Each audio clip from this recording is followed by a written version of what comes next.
Nous confondons les libérateurs avec les combattants de la liberté. Moïse en Égypte n'a pas libéré le peuple.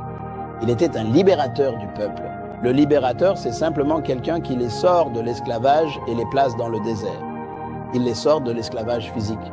L'esclavage mental est le vrai problème. C'est la partie difficile. Cela prend presque une génération à régler. Le peuple s'attendait à ce que Moïse les libère et nous devons nous en souvenir. Nous ne sommes pas libres, nous sommes délivrés.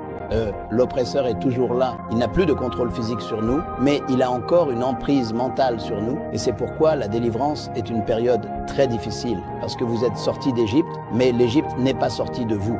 Vous êtes loin du vent d'Égypte, mais l'odeur de l'oppression est encore dans vos narines. Donc le libérateur vous libère physiquement. Il enlève les chaînes, il ouvre les portes de la prison. Il te dit de sortir, il te guide même vers la sortie, mais il ne peut pas t'emmener vers la liberté. La liberté, ce n'est pas un lieu, c'est un état d'esprit. Rien n'est pire que d'emmener un esclave vers la liberté sans liberté dans son esprit. Salomon dit « Malheur au pays quand un esclave de… » Ce mot « malheur » signifie que le pays est en difficulté. Quand un esclave devient roi, cela veut dire que même si on donne le pouvoir à cette personne, elle continue de penser comme un esclave, et rien n'est pire qu'un esclave puissant, car cette mentalité détruira le peuple. Porter une couronne ne change donc pas votre esprit, cela le révèle. C'est pourquoi il faut cette période de délivrance pour essayer de changer la mentalité de l'esclave. S'il n'y a pas de transformation mentale, l'esclave ne tirera aucun bénéfice de la liberté.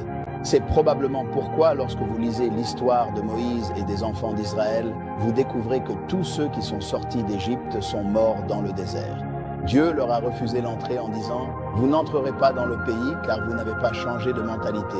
Il les a gardés en vie pour qu'ils transmettent leur héritage à la génération suivante.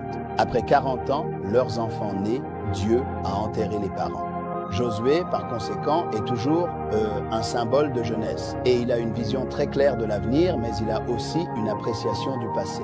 Il doit y avoir un moment, dans chaque parcours national, il faut que le Moïse prenne le relais et le transmette à Josué. C'est là que nos pays rencontrent des problèmes, car Moïse est l'homme célèbre. Moïse est celui qui incarne le symbole du pouvoir. C'est vers lui que tout le monde se tourne pour demander conseil. Tout le monde pense qu'il a toutes les réponses. Alors il y a une tentation pour le Moïse de presque commencer à croire à ses propres louanges. Et il en vient aussi à se croire plus important qu'il ne l'est réellement, ce qui est dangereux. Et c'est pourquoi lorsque vous étudiez l'histoire de Moïse, Dieu a dit à Moïse, c'est fini. Rappelez-vous, Moïse est un symbole. Si vous lisez la transition entre Moïse et Josué, ce sont en fait deux livres différents dans la Bible. Le dernier livre que Moïse a écrit s'appelle le Deutéronome.